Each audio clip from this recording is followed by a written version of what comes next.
lesson from Exodus chapter 12, verses 12 through 14. 1 through 14. The Lord spoke to Moses and Aaron in Egypt.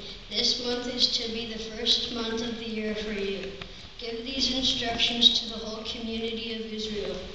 On the 10th day of this month, each man must choose either a lamb or a young goat for his household.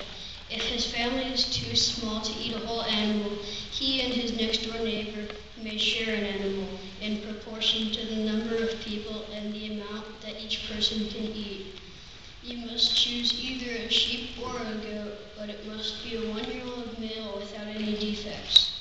Then, on the evening of the 14th day of the month, the whole community of Israel will kill the animals.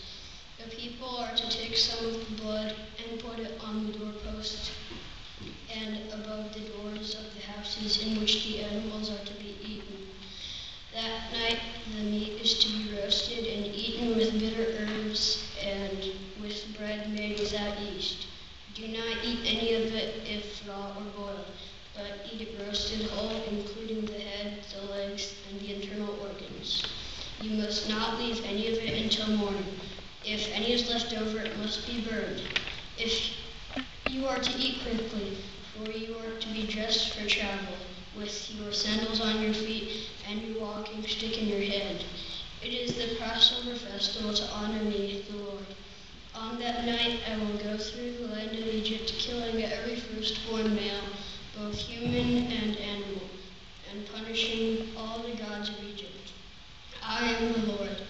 The blood on the doorpost will be a sign to mark the houses in which you live.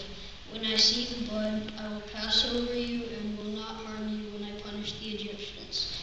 You must celebrate this day as a religious festival to remind you of what I, the Lord, have done. Celebrate it for all time to come.